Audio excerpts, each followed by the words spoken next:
جب اللہ تمہیں اپنے فضل سے دے، رسول تمہیں اپنے فضل سے دے۔ رسول کے پاس اپنا کچھ نہیں ہے، سب خدا کا دیا ہوا ہے، لیکن ہمارا اور آپ کا رسول اللہ کی منزلت یہ ہے کہ جو اللہ نے رسول خدا کو دیا ہے وہاں پر پروردگار عالم نے رسول خدا کو مختار کل اس طرح سے کیا ہے کہ اپنے ذکر کو بھی پیچھے ہٹا کر مالک کل رسول کو بنا دیا ہے۔ یہ قرآن میں کسی کے ساتھ پروردگار عالم نے نہیں کیا۔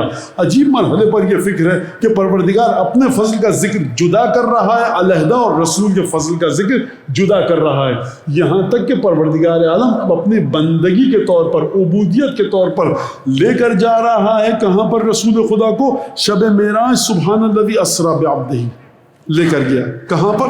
شب معراج، ایک رات میں۔ کس مقام پر؟ سورہ والنجم اذا ہوا ما ضل صاحبکم وما غوی۔ کیا فرما رہا ہے پروردگار وہاں پر؟ ثم دنا فتدلی فکان قاب قوسین او ادنی۔ نزدیک ہوئے یہاں تک کہ اب دو کمانوں کا فاصلہ رہ گیا۔ کتنی قربت بڑی، مجھے یہ سب چیزیں سمجھ میں نہیں آتی، میری اوقات نہیں ہے کہ میں اس پر اس سے زیادہ گفتگو کروں۔ علماء ایک بات بیان فرماتے ہیں، وہ یہ کہتے ہیں، تھوڑا سا حوصلہ کر کے سن لینا اس اصطلاح کو۔ ایک ہے واجب الوجود، ایک ہے ممکن الوجود۔ یہ علماء نے لکھا۔ ممکن الوجود کا مطلب کیا؟ جس کا وجود دوسرے کا محتاج ہے۔ خدا کا محتاج ہے ہمارا وجود۔ واجب الوجود خدا، وہ کسی کا محتاج نہیں ہے۔ تو رسول ممکن الوجود ہے یا واجب الوجود ہے؟ علماء کہتے ہیں وجوب اور امکان کی درمیانی حد ہے رسول اللہ، یعنی واجب الوجود سے لے کر ممکن الوجود کو دینے والے کا نام ہے محمد مصطفیٰ۔ یعنی جو عالم غیب سے عطا کو لے اور آپ کو عالم ظاہر میں دے، اس کا نام ہے محمد مصطفیٰ۔ تو اس محمد مصطفیٰ صلی اللہ علیہ وآلہ وسلم میں نبی کریم میں دو خصوصیتیں ہونی چاہیے۔ ایک تو مقام اتنا بلند ہو کہ مسلسل عالم غیب سے رابطے میں رہے، مقام الوہیت سے اس رابطے میں رہے کہ جہاں کوئی رسول نہیں پہنچ سکا، اور دوسرے تمام بنی بشر کی عادات اور اطوار صلاحیتوں کو جانتا ہو کہ وہاں سے کتنا لے کر کس کو کتنا دینا ہے۔ اسے کہتے ہیں سرحد وجوب و امکان۔ رسول خدا عطا فرمانا ہے، قرآن میں فرما رہا ہے پروردگار عالم اللہ اپنے فضل سے دے گا، رسول اپنے فضل سے دے گا۔ تو ایک دفعہ معراج پر لے کر چلا گیا پروردگار عالم، اور تمام منزلوں سے گزرتے گئے، جنت جہنم۔ یہ جنت جہنم کی ہم گفتگو سنتے ہیں کہ پروردگار عالم نے بلایا، رسول خدا نے کیا کیا دیکھا۔ یہ اس اگلے مرحلے کے مقابلے میں کہ جہاں پر رسول خدا اور اب میں کہوں نور الہی تھا، ذات واجب تھی، پروردگار عالم تھا، کوئی نہ تھا، کوئی فرشتہ نہ تھا، کیا لفظ استعمال کروں مجھے نہیں پتا۔ تو جنت جہنم کو جو دیکھا وہ بڑا سہل مقام تھا، وہ بڑا آسان مقام تھا۔ جب رسول خدا تھے اور کوئی نہ تھا پروردگار عالم کی بارگاہ میں، وہاں پر جو گفتگو ہوئی وہ اس سے بھی زیادہ عجیب ہے۔ کہا کہ جبرائیل تم میرے ساتھ نہیں آؤ گے؟ کہا لو دنوت المنۃ لاحترقت، اگر کچھ انگوش برابر بھی آگے بڑھ جاؤں تو میں فنا ہو جاؤں گا، برباد ہو جاؤں گا، آگے نہیں آ سکتا۔ مزاج خدا بڑا عجیب ہے۔ شیطان سے کہا آدم کو سجدہ کر، نہیں کیا، باہر نکل جا۔ آدم سے کہا دیکھو وہاں تک مت جانا، علم اسما پورا ہے، تمہارے سامنے تمام فرشتے گر گئے۔ پروردگار ایک ذرا سا درخت ایک جان دیکھتے تھے، آدم کیا مسئلہ ہو گیا؟ خدا کہے گا ہماری ہر ایک کے درجات معین ہیں، کوئی اپنے حد سے آگے نہیں بڑھ سکتا۔ تو آدم کو نکالا گیا اس شجرے کے پاس جانے کی وجہ سے، شیطان کو نکالا گیا آدم کی مخالفت کی وجہ سے۔ عجیب بات ہے رسول خدا کی کہ جہاں جبریل کی پہنچ نہ ہو وہاں تک رسول خدا کو پروردگار لے کر گیا، کہ جہاں پر خدا نے قرآن میں فرمایا فَأَوْحَى إِلَىٰ عَبْدِهِ مَا أَوْحَىٰ، وہ وحی کر دی خدا نے اپنے بندے پر جو وحی کرنی تھی۔ یعنی وہ جو چیزیں تھیں وہ لفظوں کے سانچے میں نہیں آ سکتی تھیں۔ اب آپ نے توجہ کی کہ آدم کی حیثیت کہاں پر ہے؟ علم اسما آ گیا، لیکن شجرے کے پاس گئے، جنت سے نکال دیا گیا۔ اور ہمارے اور آپ کے رسول گرامی اسلام رسول اللہ صلی اللہ علیہ وآلہ وسلم کا مرتبہ یہ ہے کہ آپ کو وہاں لے کر جایا گیا کہ جہاں سوائے انوار و تجلیات ربانی کے کوئی نہیں ہے۔ تو اب آپ اس رسول کی رسالت کا تعین کیسے کریں گے؟ اب یہ رسول جب دنیا میں آئے اور آ کر کہے چادر میں لپیٹ کر کہ انہم منی وانا منہم، یہ مجھ سے ہیں میں ان سے ہوں، تو اس کا مطلب کیا ہے؟ اس کا مطلب یہ ہے کہ آپ ان 5 کے بارے میں اپنے ذہن کے آنے بانے لڑانا چھوڑ دیجئے۔ رسول سمجھ میں نہیں آیا، یہ سمجھ میں نہیں آئیں گے، یہ وہ نور خدا ہیں کہ جہاں تک کسی کی پہنچ نہیں ہے، جبرائیل کی پہنچ نہیں ہے، اسرائیل کی پہنچ نہیں ہے، میکائیل کی پہنچ نہیں ہے، یہ اس رسول کے ساتھ ہیں جو مقام او ادنا کا مالک ہے۔ یہ سلیمان اور داؤد کی نسل نہیں ہے کہ ہم نے دیا ہے دو، یہ اس رسول کی نسل ہے کا جتنا دینا ہے دو، جہاں روکنا ہے روکو، ہماری مرضی تمہارے ذریعے چلے گی۔ نعرہ حیدری، محمد آل محمد بلند ترین صلوات۔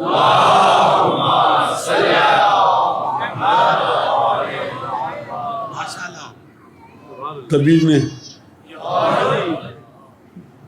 مرزا دبیر نے کچھ شعر کہیں،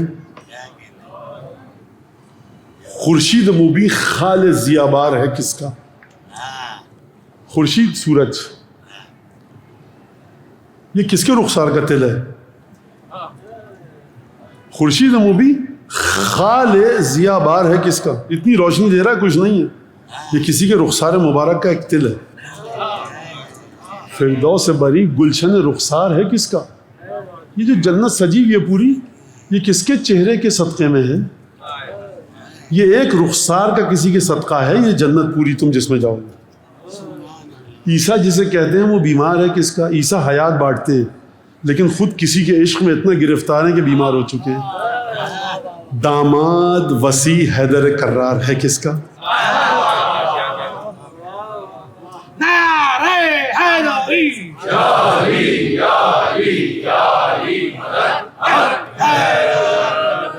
تعارف سنیں گے اب؟ حیدر کا برادر ہے وہ، زہرا کا پدر ہے۔ دوبارہ سے سنا دوں آپ کو تاکہ ذہن نہ جائے، اس کے بعد پھر دھیرے دھیرے مساج کی طرف آئیں گے۔ خورشید مبیں خال ضیابار ہے کس کا؟ یہ سورج چمک رہا ہے کس کے رخسار کا تل ہے؟ فردوس بری گلشن رخسار ہے کس کا؟ یہ جنت سجائی ہوئی ہے کس کے چہرے کی روشنی جنت اپنی پوری آب و تاب کے ساتھ چمک رہی ہے؟ عیسیٰ جسے کہتے ہیں وہ بیمار ہے کس کا؟ جناب عیسیٰ کس کے عشق میں گرفتار ہو کے بیمار ہو چکے ہیں؟ داماد وسیع حیدر کرار ہے کس کا؟ کوئی ہے نا جس کی تعریف ہو رہی ہے؟ حیدر کرار اس کا داماد بھی ہے، اس کا وسیع بھی ہے۔ یہ کون ہے؟ حیدر کا برادر ہے، وہ زہرا کا پدر ہے۔ محبوب خدا ختم رسول خیر بشر ہے۔ یہ ہے آپ یہ نعت دیکھیے جو دبیر نے لکھی ہے، اس نعت کے اشعار دیکھیے کس مقام پر ہے، اور نعت کے مختلف اشعار۔ درود بھیجیے ذرا رسول خدا کی بارگاہ میں۔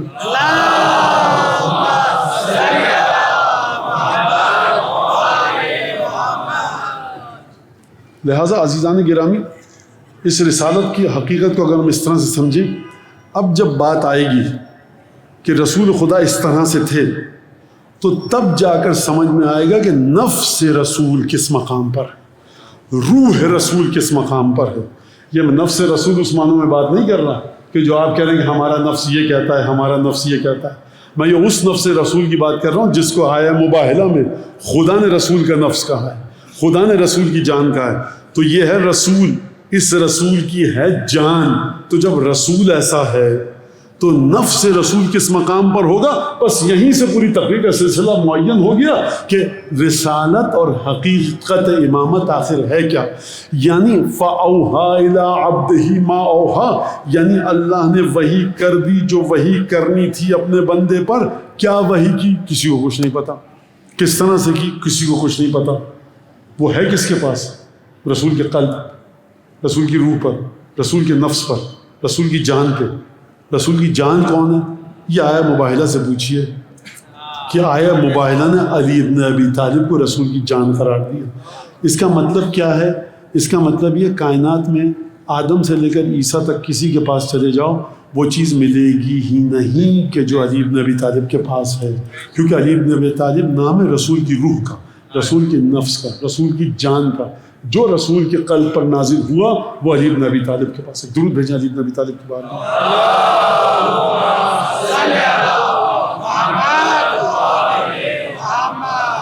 لہٰذا آج 2 محرم ہے اور معمولاً جو ذکر ہوتا ہے وہ سید الشہداء کے اس صحابی کا ہوتا ہے جو صبح عاشور سید الشہداء سے آ کر متصل ہوا اور ملحق ہوا. جب حسین بن علی منزل ذو حسن کے پاس سے گزرے تو اصحاب نے کہا کہ تکبیر کی آواز بلند کی. اصحاب سے پوچھا گیا, کہا کہ کھجور کے ہم درخت دیکھ رہے ہیں, یہاں نخلستان ہے. کہا کہ یہاں کوئی نخلستان نہیں ہے, ہم آتے جاتے رہتے ہیں, یہاں پر کوئی نخلستان نہیں. جب قریب آیا مزید منظر تو دیکھا کوئی لشکر ہے جو آ رہا ہے, ہتھیار بند ہے, نیزوں کے ساتھ ہے, جس کو نخلستان سمجھ رہے تھے. وہ نیزے اور گھوڑے تھے. امام نے حکم دیا کہ اس پہاڑی کے پاس چلو تاکہ دشمن پیچھے سے حملہ نہ کر سکے اور ہم پہاڑی کے ساتھ اس سامنے سے مقابلہ کریں.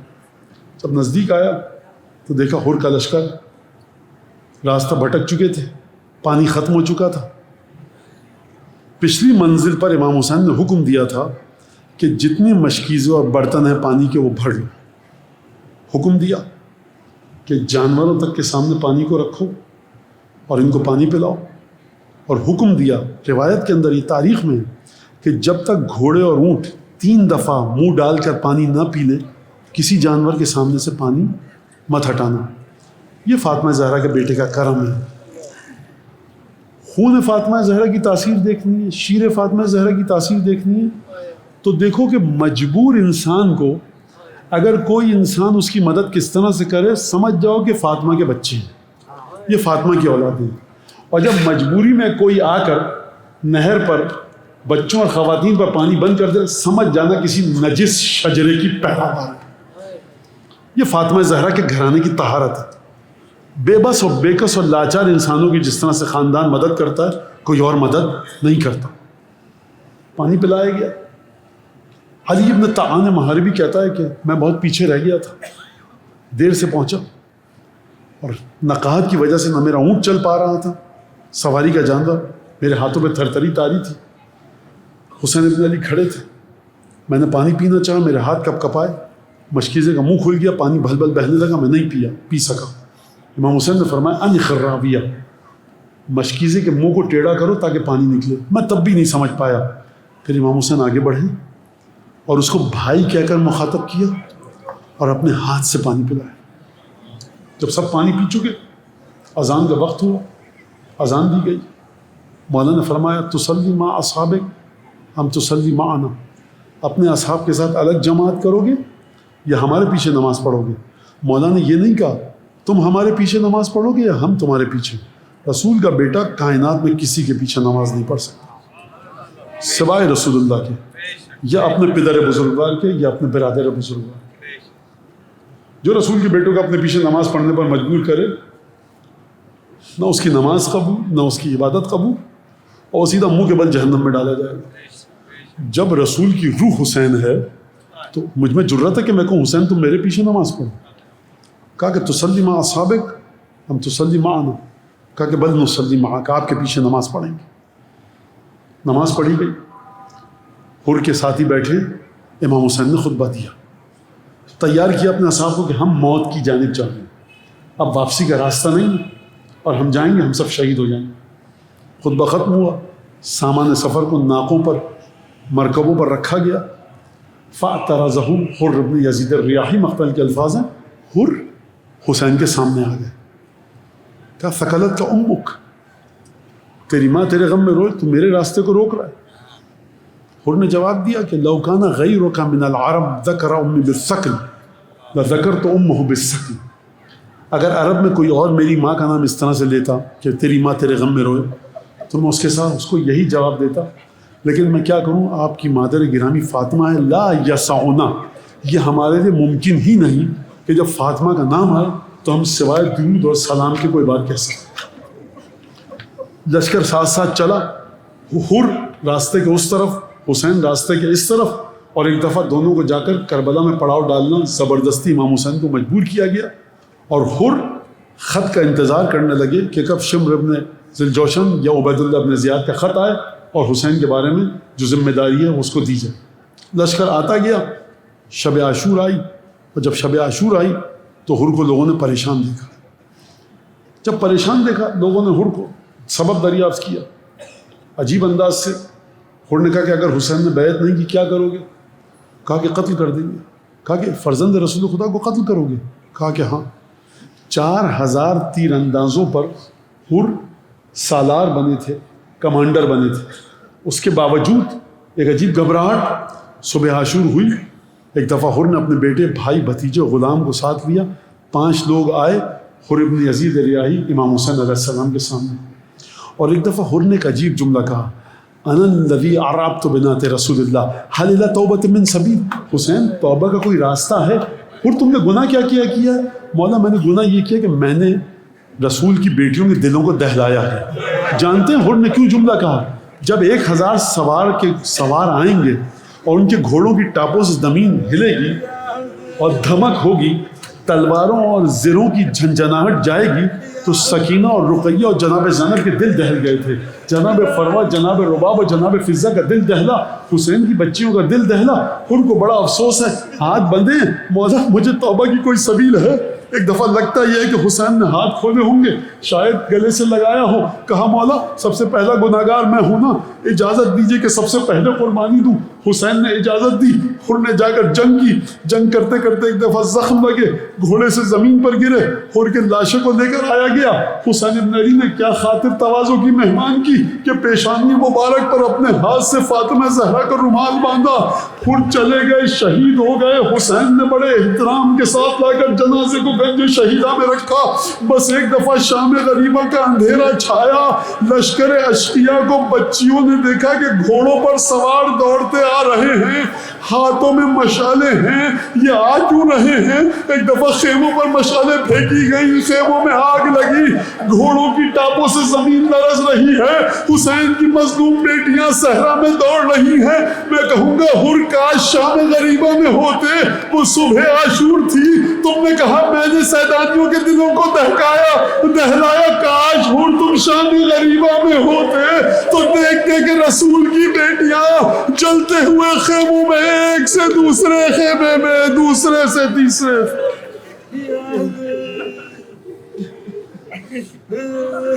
ألا لعنة الله على القوم الظالمين وسيعلم الذين ظلموا أي منقلب ينقلبون. اللهم بحق محمد وآل محمد عليك صل على محمد وآل محمد وعجل فرجهم وأهلك عدوهم من الجن والإنس من الأولين والآخرين واكفنا ما همنا وارزقنا العافية ووسع رزقنا وطول أعمارنا مع الصحة والسلامة في الجسم والروح. ربنا تقبل منا إنك أنت السميع العليم وتب علينا إنك أنت التواب الرحيم بجاه محمد وأهل بيته الطيبين. اللهم كن لوليك الحجة ابن الحسن صلواتك عليه وعلى آبائه في هذه الساعة وفي كل ساعة وليا وحافظا وقائدا وناصرا ودلیلا معینا حتی تسکنه ارضک طوعا وتمتعه فیہا طویلا. پالنے والے جو مومنات یہاں موجود ہیں، گھروں میں بیٹھ کر اس مجلس کو دیکھ رہے ہیں، بعد میں دیکھیں گے، جو حاجت لے کر آئے اس کو حاجت روا فرما. منتظمین کی توفیقات میں اضافہ فرما. جو اس ممبر کی جہاں جہاں ممبروں کی امام حسین سے متعلق جو خدمت کر رہا ہے مجلسوں کے سلسلے میں بہترین اجر عطا فرما. صحت، سلامتی، طول عمر، توفیق، رزق میں بسط، برکت اور وسعت فراوانی عطا فرما. حضرت حجت کے دل سے ہر دکھ دور فرما، ہر خوشی عطا فرما. ان کی بارگاہ میں اس مجلس کو شرف قبولیت سے سرفراز فرما. ہم سب کے جو والدین جو اس دنیا سے چلے گئے ان کی مغفرت فرما. جو موجود ہیں صحت سلامتی کے ساتھ طول عمر عطا فرما. جن جن لوگوں کا ہم پر احسان ہے پروردگار ان کو صحت سلامتی طول عمر عطا فرما. اگر دنیا سے چلے گئے تو مغفرت فرما. نوح خان، سوس خان، ذاکرین، خطبہ، مرثیہ خان، جو بھی لوگ امام حسین کی مجالس سے وابستہ تھے پروردگار اگر مرحوم ہو چکے ہیں مغفرت فرما. زندہ ہیں تو صحت سلامتی کے ساتھ طول عمر عطا فرما. دعاؤں کی قبولیت کے لیے بلند آواز سے درود بھیج دیجیے.